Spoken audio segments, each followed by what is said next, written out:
오늘 우리에게 주신 하나님 말씀 같이 받들겠습니다.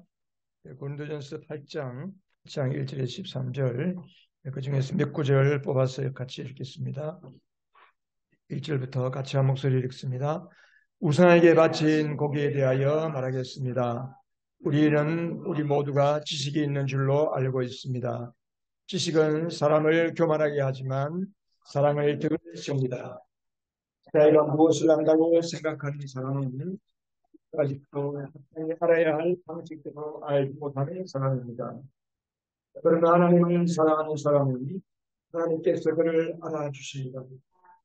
그러나 누구에게나 다 지식이 있는 것은 아닙니다. 어떤 사람들은 지금까지 우상을 섬기던 관습에 젖어서 그들이 먹는 고기가 우상의 것인 줄로 여기면서 먹습니다. 그들의 양심이 약함으로 더럽혀지는 것입니다. 그러나 여러분에게 있는 이 자유가 약한 사람들에게 걸림돌이 되지 않도록 조심하십시오. 지식 있는 사람, 당신이 우상의 신당에 앉아서 먹고 있는 것을 어떤 사람이 보면 그가 약한 사람일지라도 그 양심에 용기가 생겨서 우상에게 바친 고기를 먹게 되지 않겠습니까? 이렇게 여러분이 형제 자매들에게 죄를 짓고 그들의 약한 양심을 상하게 하는 것은 그리스도께 죄를 짓는 것입니다. 그러므로 음식이 내 형제를 걸어서 넘어지게 하는 것이라면 그가 들려서 넘어지지 않게 하기 위해서 나는 평생 고기를 먹지 않겠습니다. 아멘. 앉으시면서 악기적으로 인사하십시오. 하늘 복 많이 받으세요. 하늘 복 많이 받으세요. 아멘. 감사합니다. 복 많이 받으세요. 1791년도 정조 시대에 신의 박해라고 하는 첫 번째 기독교 박해가 일어났는데, 그때는 이제 우리 기독교 개신교가 들어온 게 아니고 가톨릭이 천주교가 서학 종교로 전파된 게 아니고 서양 문물로 받아들였습니다. 예, 전라북도 진산에 있는 유모라 어떤 분이 이제 자기 어머니 모친상을 장례를 치르면서 유교식을 하지 않고 심해서 기독교식을 한 거예요. 기도 하고 그리고 제사를 없애버렸습니다. 그래서 이 일로 인해 가지고 이 일에 동참하고 이 일에 같이 마음을 뜻을 같이 한 그의 내 사촌인가 하는 사람하고 목이 잘려서 죽고 큰 핍박이 일어났습니다. 그 이후에 계속해서 제사 문제를 인해 가지고 우리나라에 많은 박해를 받고 기독교도 마찬가지입니다. 그래서 지금은 가톨릭은 제사 지내도 된다. 제사는 부모님께 주사에게 예의를 표시하는 것이다. 제사 지내는 거 아무 문제가 없다. 십계명하고 관계없다. 그래서 제2계명 우상에게 우상을 섬기지 말고 우상에게 절하지 말라는 성경 말씀을 가톨릭에서는 빼버렸습니다. 그리고 내 이웃을 탐내지 말라. 이것을 둘로 쪼개가지고 내 이웃에 있는 물건을 탐내지 말라. 또 하나 내 이웃에 있는 아내를 다른 여자를 탐내지 말라. 이렇게 두 개를 쪼갰어요. 그래서 십계명을 성경에 없는 십계명을 만들어가지고 그렇게 신앙생활하고 있는 게 오늘날 가톨릭입니다. 왜 그렇게 합니까? 어쨌든 이렇게 가톨릭이라고 하는 자기 종교를 많이 증거하는 그만큼 우리나라의 제사 문제는 여러 가지로 예수 믿는 자들 대신에 예수를 믿으려 하는 자들에게 큰 걸림돌이 되고 핑계거리가 됩니다. 고린도 지역에도 역시 마찬가지입니다. 고린도라고 하는 도시에는 아프로디테 신전과 또 아폴로 신전, 제우스 신전 많은 신당들이 있습니다. 이제 그러한 신당들이 있는데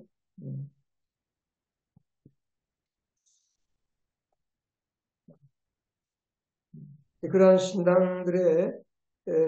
신당은 신전이에요, 신전. 그런 신전은 오늘날로 말하면 우리 도시의 컨벤션 센터와 같은 역할, 그래서 큰 행사가 있으면 다 신전에 모여서 하는 거예요. 신전에 모여서.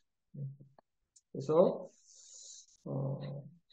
또 사회적인 중요한 행사들, 가정의 중요한 행사들, 이게 다 신전에 다 모여서 신전의식, 우상에게 제사를 지내고, 그리고 그 음식으로 같이 나누어 먹는 겁니다. 그리고 우상의 제사가 끝나면 음식을 나누어 먹고 남는 것은 또 시장에 내다 팔기도 하고. 그래서 그때 당시에 헬라 문화권, 로마서에서도 보면 또 고린도전서 10장에도 제사 음식, 제사 문제, 고기 먹는 거, 로마서 14장에도 시장에서 파는 고기를 먹는 것을 가지고 성도들 사이에 문제가 되었습니다. 그래서 이제 그런 것들을 언급하고 있습니다. 그래서 이제 시장에서 음식, 고기를 사오면 이게 우상에게 제사를 지낸 거냐, 안 지낸 거냐. 그래서 이걸 먹어도 되느냐, 먹으면 안 되느냐. 이걸 가지고 찬반 양론이 심했습니다. 그래서 이걸 가지고 교회가 서로 분쟁하고 대립하고 서로 갈등이 일어나고 그렇게 된 거죠. 네. 자, 이 그림 한번 보세요. 이 그림 보면 이 그림이 무엇입니까?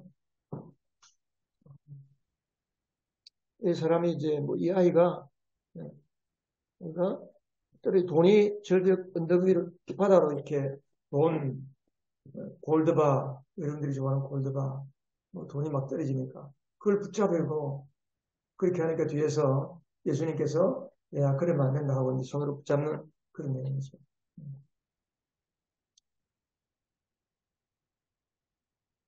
우리가 신앙생활 할 때 이런 모습이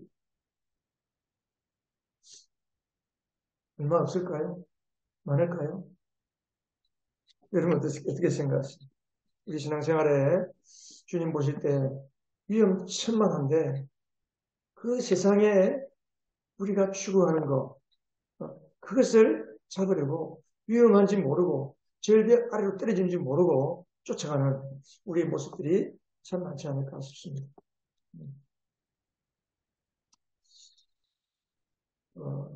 고린도 교회 안에 이렇게 이제 찬반 대립이 생겼습니다. 분쟁이 생겼습니다. 서로 파가 나눠졌죠. 제사 음식을 먹어도 된다는 편, 먹으면 안 된다는 편, 서로 나눠졌습니다. 여러분, 제사 음식을 먹어도 됩니까? 아니면 먹으면 안 될까요? 여러분 생각 어떠세요? 먹어도 됩니까? 오늘 바울이 이 문제에 대해서 지금 이야기를 하고 있는 거예요. 자, 바울의 결론을 보기 전에 그러면 음식을 먹어도 된다는 편의 주장이 뭐냐면 우상은 아무것도 아니다. 우상은 아무것도 아니다. 이 세상의 참신은 오직 유일하신 하나님, 요 하나님, 예수 그리스도 성령님, 우리가 섬기는 하나님만 참신이다. 귀신이라는 게 어디 있노? 우상이라는 게 어디 있노? 그거 다 필요 없다. 사람이 만드는 거다. 이제 그렇게 하는 거죠. 소위 말해서 믿음의 지식이 있다는 거예요. 시편 115편에도 보면 그 우상에 대해서 그렇게 이야기하는 내용들이 나와 있습니다. 여러분 우상을 누가 만들어요? 사람이 만들잖아요.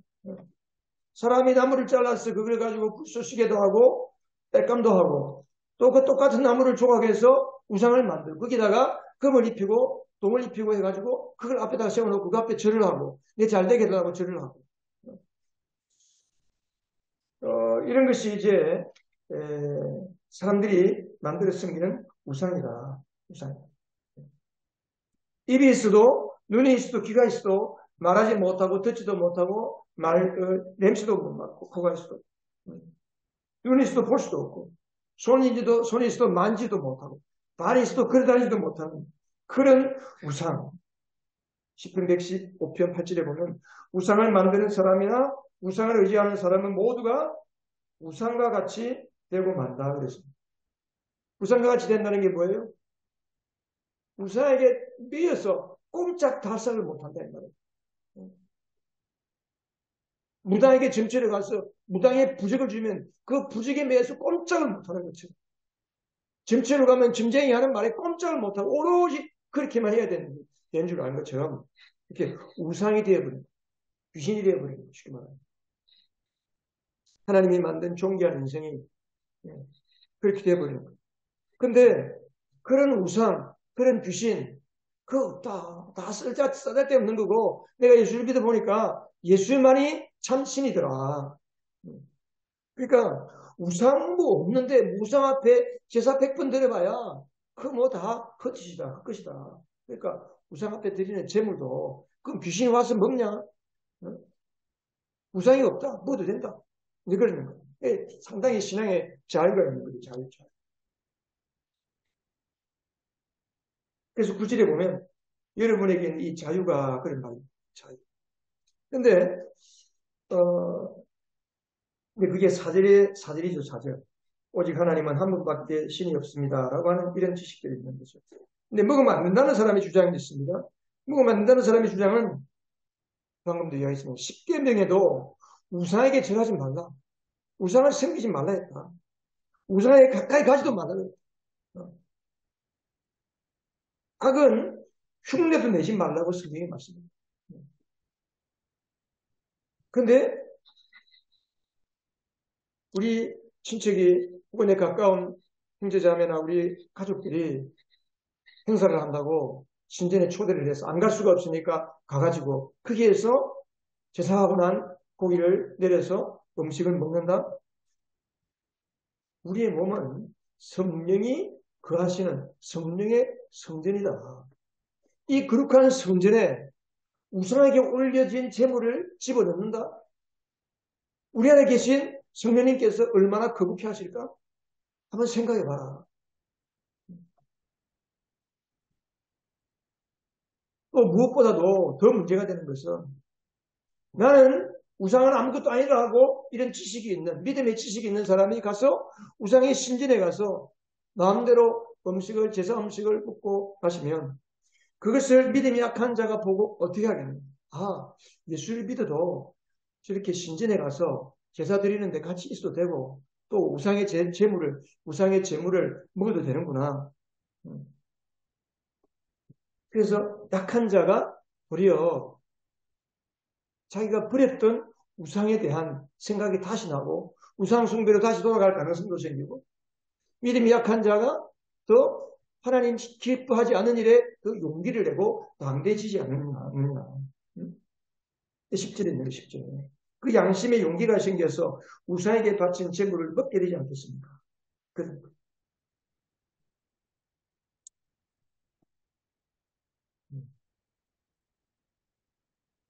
뭐 양쪽 말이 다 맞는 것 같죠. 그렇죠.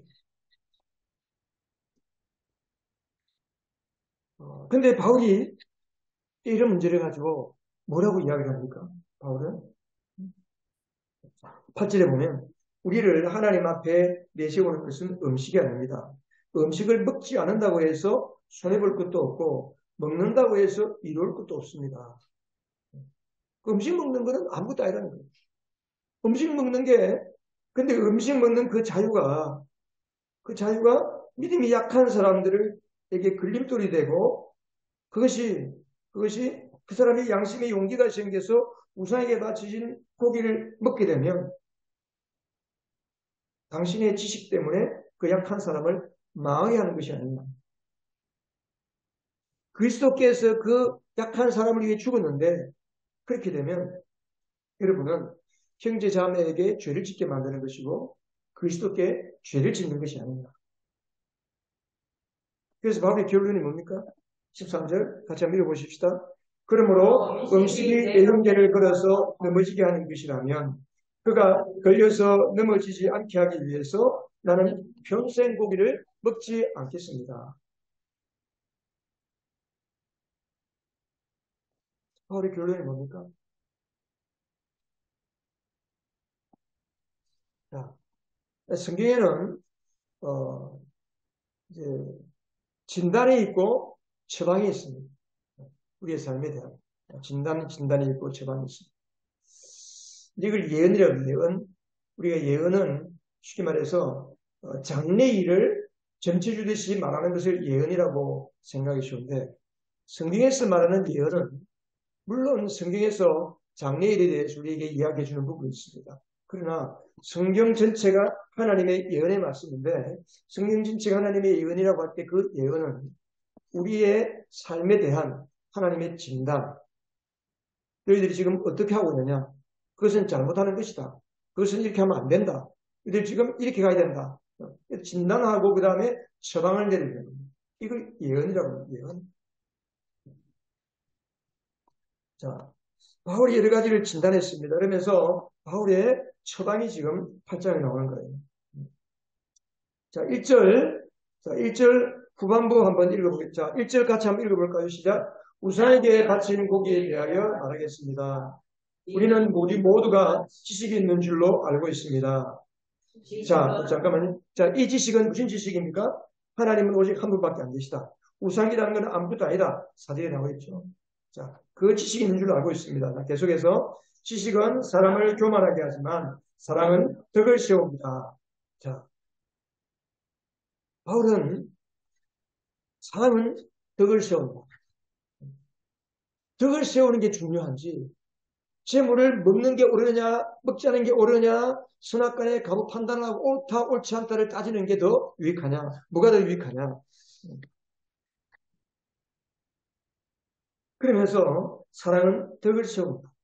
사랑은 덕을 세운다. 이절에 보면 자기가 무엇을 안다고 생각하는 사람은 어떤 사람이라는 겁니까? 아직도 그가 마땅히 알아야 할 방식대로 알지 못하는 사람입니다. 내가 뭔가 알고 있다고 하는 사람은 난 알고 있어. 내가 다 알고 있어. 그렇게 하는 사람은 아직 다 모른다는 거예요. 마땅히 알아야 할 방식대로 모른다는 거예요. 지식은 아는데 그 지식대로 살아가는 지혜가 없다는 겁니다. 그래서 3절에서 마땅히 알아야 할 방식대로 마땅히 알아야 할 방식이 뭔가? 그게 사랑으로 덕을 세우는 방식이죠. 근데 이렇게 하나님을 사랑하는 사람은 지혜롭게 지혜를 따라서 남을 생각하면서 행하는 사랑하는 사람은 남들이 몰라줘도 하나님은 다 알아주시죠. 이제 그런 거죠. 3절에서. 자, 왜 지식은 사람을 교만하게 만들까요? 지식이 사람을 교만하게 만든다는 게 무슨 말일까? 우리도 신앙생활 하면서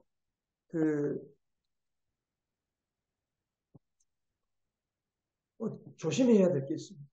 조심해야 됩니다. 신앙에서 두 가지 위험이 있는데 그게 뭐냐 하면 하나는 복음을 깨달아서 철저하게 하나님께 회개하는 돌이킴이 없이 그냥 예수를 믿으면 구원받고 예수를 믿으면 하나님 앞에 거룩하고 흠이 없는 존재가 된다. 난 하나님께 구원받았다. 회개가 없는 구원의식. 돌이킴이 없는 삶의 열매가 없는 하나님의 자녀됐다고 하는 생각. 굉장히 위험할 수 있습니다. 그래서 복음 앞에 두 가지가 전제되야 됩니다. 복음을 듣고 믿음을 가지고 회개하는 거예요. 그래서 신학자들 간의 논쟁이 있습니다. 믿음이 먼저냐 회개가 먼저냐. 어떤 사람은 회개를 해야 진짜 믿는다. 어떤 사람은 믿음이 들어오면 회개가 된다. 둘 다 맞아요. 어쨌든 중요한 것은 믿음에는 회개가 전제가 된다. 회개가 포함된다는 겁니다. 철저한 회개. 내가 정말 하나님이 나 같은 죄인의 괴수, 죄인의 우두머리와 같은 나를 사랑하시고 하나님의 복음을 듣고 하나님의 사랑이 깨달아지는 순간에 제일 먼저 깨달아지는 게 뭐냐면 나를 보게 되는 거예요. 내가 하나님 앞에 정말 더러운 죄인이었구나. 흉악한 죄인이었구나. 하는 것을 깨닫는 거예요. 그 깨닫기만 하면 되겠어요? 깨달으면 어떻게 하게 되겠습니까? 그 사랑 앞에 회개가 나오죠. 하나님 내가 잘못 살았습니다. 내가 잘못된 길을 갔습니다. 나를 용서해 주세요. 철저하게 회개가 나오죠.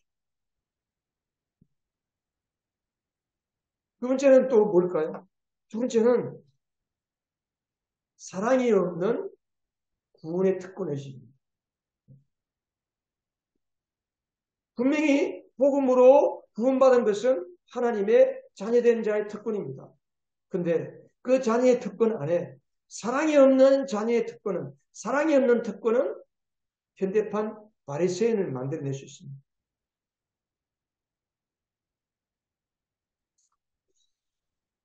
그래서 사랑이 없는 지식은 사람을 교만하게 만든다라는 겁니다.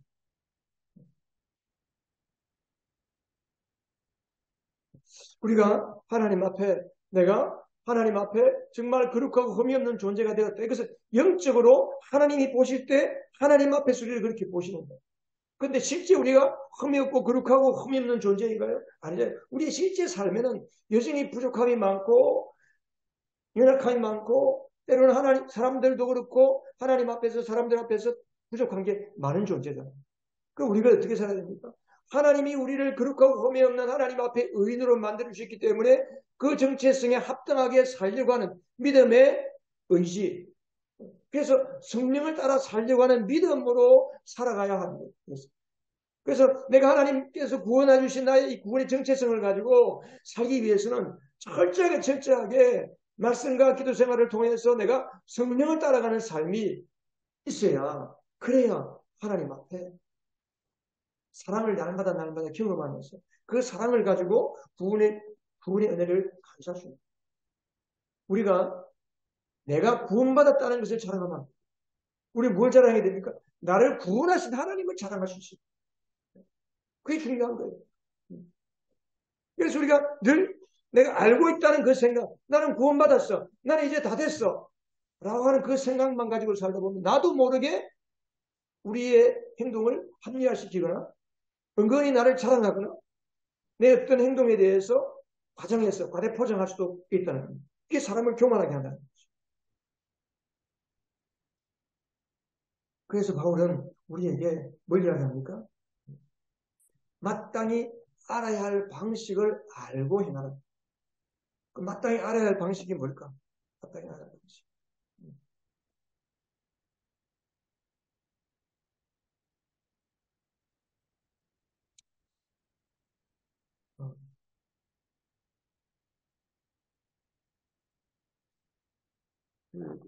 방금도 제가 말했지만 여기 보면 우리 집에 이렇게 나와 있죠. 우리가 반쪽 복음, 반쪽짜리 복음, 반쪽짜리 구원을 갖고 있으면 안 돼요. 온전한 복음을 갖고 살아야 돼요. 온전한 복음. 그럼 반쪽짜리 복음이 뭐냐? 반쪽짜리 복음이라는 게 없죠. 없는데 편의상 그렇게 이름 붙이는 거죠. 그 뭐냐면 십자가의 은혜로 내가 죄악 어둠에서 이제는 자유함을 받았다. 과거에 해결되지 않은 문제와 상처와 여러 가지 얽매여 살던 그 삶에서 내가 예수님의 은혜로 나는 자유함을 입었다 라고 믿는 것이 그 복음입니다. 근데 여기까지만 믿으면 반쪽짜리 복음, 반쪽짜리 구원. 그럼 온전한 구원은 뭐냐? 온전한 구원은 나를 구원하신 하나님의 은혜, 그 하나님의 사랑에 사로잡혀서 사랑이 내가 받은 그 자유를 움직일 때에 사랑의 자유자가 될 때, 사랑의 메인 종이 될 때, 우리가 지난주에 설교했잖아요. 우리는 은혜의 메인 종, 하나님의 은혜의 메인 종. 어떤 종이 집에서 이제 그 기간이 지나서 나가서 자유할 수 있는데 나는 자유하지 않겠습니다. 나는 그냥 주인님 집에서 평생 종으로 살겠습니다. 종이 주인을 너무 사랑하고 주인이 너무 종을 잘해주기 때문에 너무 사랑하고 고마워서 그냥 평생 종으로 이 집에서 종살하겠습니다. 라고 하는 거. 메인 존이에요. 메인 존. 이 새끼다 구멍을 뚫는다 했잖아요. 우리 예수 믿는 사람들은 이런 거예요. 하나님의 은혜에 매여서 내가 자원해서 예수님의 종이 되는 겁니다. 자유의 종, 자유의 종. 이러한 하나님의 은혜와 사랑에 감사 감격하여서 우리가 행할 때 이게 바로 온전한 복음, 온전한 구원이라는 거죠. 고린도전서 6장에도 보면 고린도전서 6장 12절에 우리가 전에 본 말씀인데 모든 것이 나에게는 허용되어 있습니다. 그러나 모든 것이 유익한 것은 아닙니다. 쉽게 말하면 내가 뭐든지 다 할 수 있다. 제3식 먹을 수도 있고 뭐 신당에 갈 수도 있고 아무것도 아니니까 나는 마음대로 할 수 있다. 그러나 왜요? 나는 모든 것이 나에게 허용되어 있지만 그러나 그 모든 것이 뭐가 아니다? 유익한 것이 아니라 유익한 것. 유익한 게 뭡니까? 그게 하나님 편에서 볼 때에 나는 다 해도 되지만 나 때문에 혹시 누가 마음에 상처를 받지 않나? 누가 내가 행하는 것 때문에 죄짓는 일에 하나님 싫어하는 일에 용기를 내면 어떡하나? 그래서 그런 사람들을 위해서 나의 자유를 제한하는.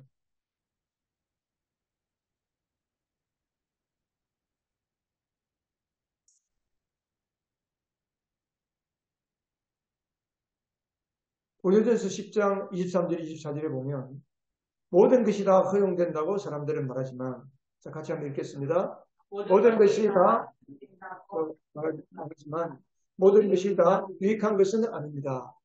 모든 것이 다 허용된다고 사람들은 말하지만 모든 것이 다 덕을 세우는 것은 아닙니다.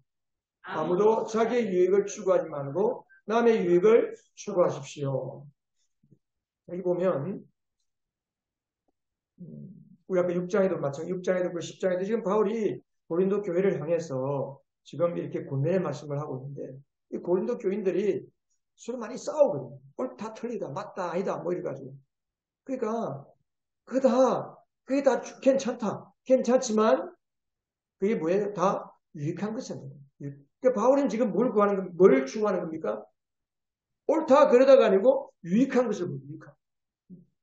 그래서 모든 것이 다 허용된다고 하는 사람들은 말하지만 모든 것이 덕을 세우는 것이 아니에요. 뭐 덕을 세운다는 게 뭔가요? 자, 아무도 자기의 유익을 추구하지 말고 남의 유익을 추구하십시오. 이게 덕을 세우는 거예요. 덕을 세우는 거예요. 한번 따라하시다. 공동체는 덕으로 세워지는 교회다. 교회는 서로 덕을 세워줌으로써 세워지는 공동체가 교회입니다. 그래서 이게 덕을 세운다는 말이 굉장히 중요한데요. 덕을 세운다. 여러분들이 아마 세월상 공부하신 분들 뭐 기억나는지 모르겠지만 그 오이코도메오라는 말이 있어요. 오이코도메오. 남의 유익을 추구한다는 것인데 오이코도메오가 덕 세운다. 덕을 세운다는 뜻입니다. 덕을 세운다. 이 덕을 세운다는 게 뭐냐면 오이코도메오라는 말이 두 가지 말의 합성어입니다. 하나는 오이코스라는 말과 도마라는 말의 합성어입니다. 오이코스라는 말은 집이고 도마라는 것은 건축한다, 빌딩, 건축을 세운다, 빌드한다, 세운다는 겁니다. 그러니까 오이코도메오는 집을 세운다는 겁니다. 어떤 사람을 세워준다, 이럴 때 덕을 세운다는 겁니다. 우리가 흔히 이야기하듯 덕이 안 된다. 그렇게 하는 게 덕이 안 된다. 그럼 그 덕이라는 게 뭘 이야기할까요? 자기를 세우고 남을 세우고 그 어떤 인격체로서의 세워지는데 방해가 된다는 거죠. 여러분, 교회 공동체는 무엇으로 세워집니까? 지식으로 세워지는 게 아닙니다. 지식이 필요합니다. 성경 공부해야 됩니다. 성경을 읽어야 됩니다. 그러나 그 성경 지식만으로 교회가 세워지는 게 아니고 그 성경 지식만으로 여러분의 믿음이 세워지는 게 아닙니다.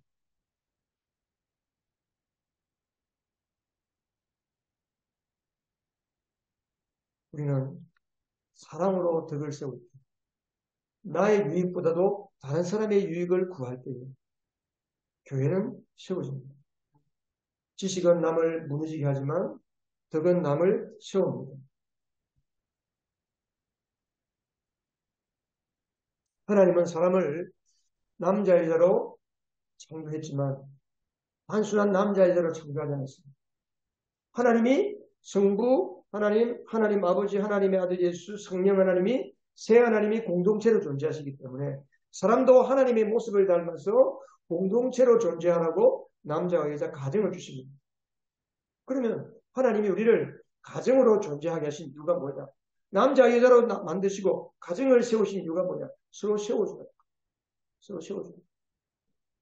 왜 가정이 깨어집니까? 왜 가정에 문제가 생깁니까? 왜 가정에 자녀들이 탈선합니까? 자기 유익을 구합니다. 부모가 서로 상대방의 유익을 위해서 서로의 유익을 위해서 자리를 희생하는 사랑이 있어야 되는데 그 희생의 사랑이 식어지면 가정은 금세 깨어지고 맙니다.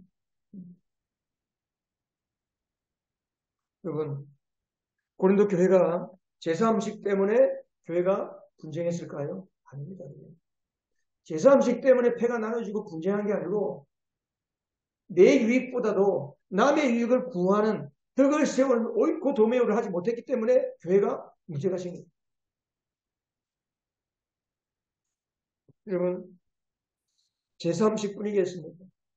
오늘 예수 믿는 사람 가운데 믿음이 약한 사람을 세워주기 위해서 내가 희생하고 절제하고 손해보고 포기해야 할 것이 얼마나 많겠습니까? 많은 경우에 사람들이 그럽니다. 술, 담배. 술 마시는 거, 담배 피우는 거, 뭐 어때요? 뭐 술 취하는 것도 아니고, 응? 주택만 무리면 되지. 집에서 뭐 술 마시는 거, 뭐 어때? 남에게 피해도 안 주는데, 음식인데 뭐 먹어도 되잖아요. 술 마시는 거, 영업을 하려면 술 마실 수밖에 없고, 사업을 하려면 안 마실 수가 없어요. 그래서 기독교도 이제는 어느 정도 술 마시는 것을 허용해야 된다. 그렇게 주장하는 사람들이 있습니다. 뭐 타당하게 들리는 것 같아요. 담배도 마찬가지입니다. 아, 담배 안 피우면 영업하기 힘들어요. 만나가지고 딱 권하는 게 담배 한 대 딱 주는 거잖아요. 저도 회사에서 이렇게 이제 근무하다 보면 외부에서 이제 어떤 사람들이 오면 딱 인사하고 명함 주고 그 다음에 담배 한 가지 담배 한 가지 다 권한다. 태우시죠. 그러니까 주는 거 안 받을 수 없으니까 체면 때문에 어쩔 수 없이 받는다. 체면 때문에 어쩔 수 없이 숫자는 받는다. 근데 하나님께 늘 찜찜하고 죄송하지 않나요? 그렇죠? 우리의 몸이 하나님의 성전인데 하나님의 성전에 하나님이 싫어하는 것. 어떤 사람이 그러대요. 내 몸이 하나님의 거룩한 성전인데 거룩한 성전에서 담배 연기가 피어오른다. 썩은 게 내 몸에 집어넣는다. 구약 성경에 보면 그 음식에 대해서 많이 이야기 나옵니다. 먹어야 할 것, 먹지 말아야 할 것. 그래서 뭐 이슬람도 그런 게 이제 할랄 식품 그러면서 뭐 그런 게 있죠. 유대교도 있어요. 이제 율법에 그런 게 있으니까 먹어야 할 것, 먹지 말아야 할 것. 왜 유독 그렇게 율법에다가 성경에까지 먹어야 할 것과 먹지 말아야 할 것을 이렇게 딱 구분해 놨을까? 왜 그렇습니까? 우리의 몸이 우리의 것이 아니기 때문에 하나님의 것이기 때문에 우리의 몸으로 하나님께 영광 돌려야 되기 때문에 우리가 먹는 것도 조심해야 되는 거예요. 그리고 오늘날 사람들이 병이 나는 이유가 뭘까요? 뭐 집사람이 몸이 많이 안 좋으니까 요즘 아주 그냥 반 의사가 됐습니다. 의사라기보다도 어쨌든 대체의학 내지는 통합의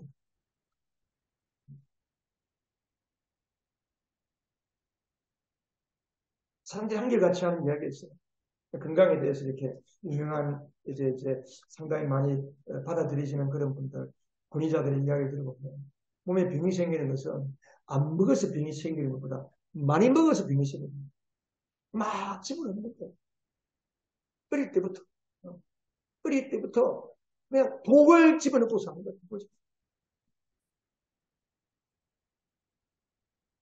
우리가 정말 내 몸을 생각한다면 먹는 것도 절제하고 조심하고 술, 담배도 마찬가지죠.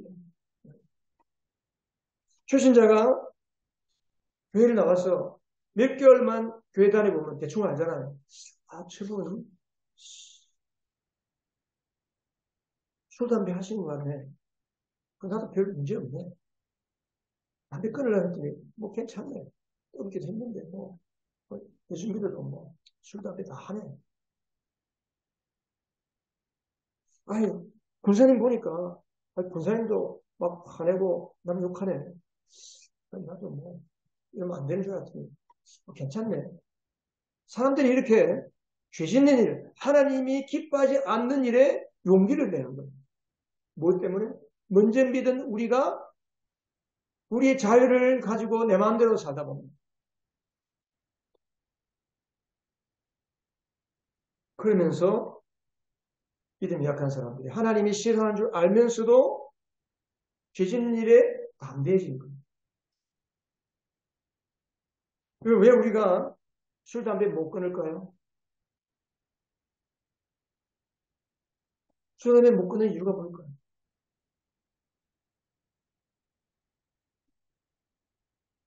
체면 때문에 못 끊는 경우 참 많습니다.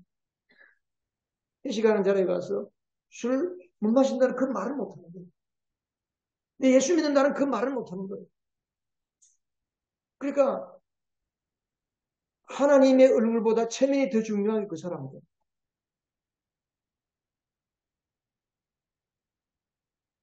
여러분, 우상이 뭡니까, 우상? 우상을 하나님보다 더 좋아하는 것, 하나님보다 더 즐기는 것, 하나님보다 더 사랑하는 것, 이게 우상이에요, 우상.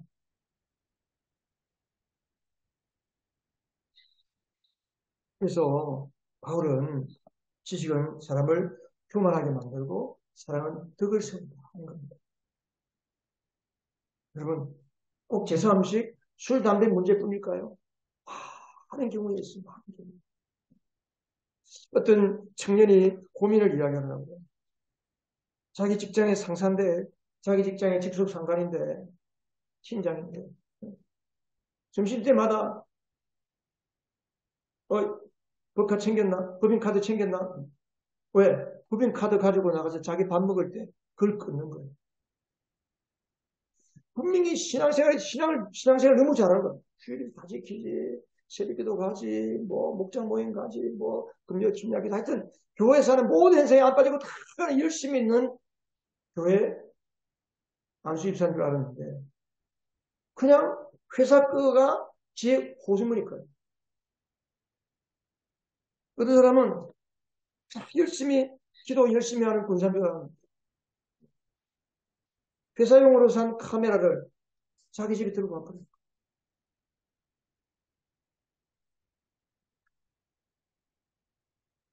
그러면 이런 거를 이제 처음 예수 믿는 사람이 그런 거를 보면 어떻게 되겠습니까? 아, 예수 믿는 사람, 예수 믿으려 했더니 좀 이따 생각해봐야 돼요. 왜 그렇게 될 수 있지 않겠습니까? 그래서 바울은 내가 고기 먹는 문제로 인해서 형제를 걸어서 넘어지게 하는 것이라면 평생 내가 고기를 안 먹겠다. 맞고 틀리고의 문제가 아니고 뭐 하기 위해서? 뭐 하기 위해서? 따라서 오이코도메오, 오이코도메오, 덕을 세우기 위해서, 덕을 세우기 위해서. 이게 성숙한 신앙입니다. 에베소서 4장에 보면 도둑질하는 사람은 다시는 도둑질하지 말고 왜 에베소 교회 성도들에게 바울이 편지를 쓰면서 왜 도둑질하는 이야기를 할까요? 그 성도들 중에 믿기 전에 남의 것을 슬쩍슬쩍 훔쳐가는 사람들이 있다는 거예요. 그 사람들이 예수를 믿고 회개하고 예수 교회 안에 들어와 있다는 거예요. 그래서 도둑질하는 사람은 다시는 도둑질하지 말고 수고를 하여 제 손으로 떳떳하게 벌이를 하십시오. 그래야 오히려 굴비하는 사람들에게 나눠줄 것이 있게 하십시오. 나쁜 말은 입에도 내지, 입 밖에 내지도 말고 덕을 세우는데 필요한 말이 있으면 적절한 때에 듣는 사람에게 은혜가 되게 하십시오.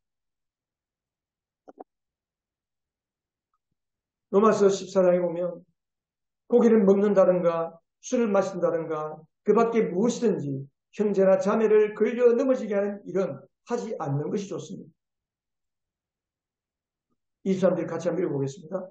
의심하면서 먹는 사람은 이미 단죄를 받은 것입니다. 믿음에 근거하지 않는 것은 다 죄입니다. 우리 생명상 공부하면서 이 문제 이야기했을 겁니다. 여러분, 주님을 사랑하면 그 사랑 때문에 그 사랑에 감격하면 얼마든지 하나님 싫어하는 거 끊을 수 있습니다.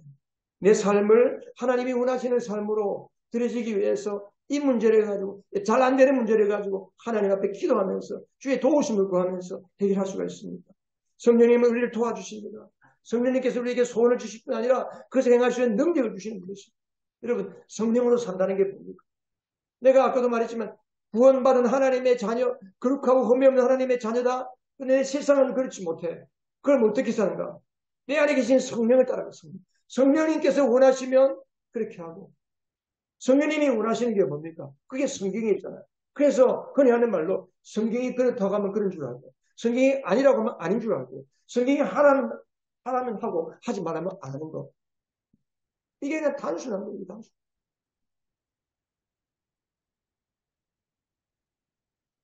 주님을 사랑하면 단순하게 믿을 수 있습니다. 여러분, 주님을 사랑하시기 바랍니다. 우리 예언교회 성도들, 주님을 사랑하는 교회 되어서, 그래서 내 믿음과 내가 가진 이 복음의 자유를 나의 유익을 구하는 데 사용하지 마. 내가 챙기는 데 사용하지 마. 먼저 남의 유익을 구하는 데 사용하고, 먼저 남의 영혼을 먼저 생각하면서 그를 위해서 기도의 시간을 희생하고, 그를 위해서 물질을 희생하고, 영혼을 건지기 위해서 성숙한 믿음의 삶을 살 수 있는 우리 여행 가족들 다 되시기를 주님의 이름으로 축복합니다.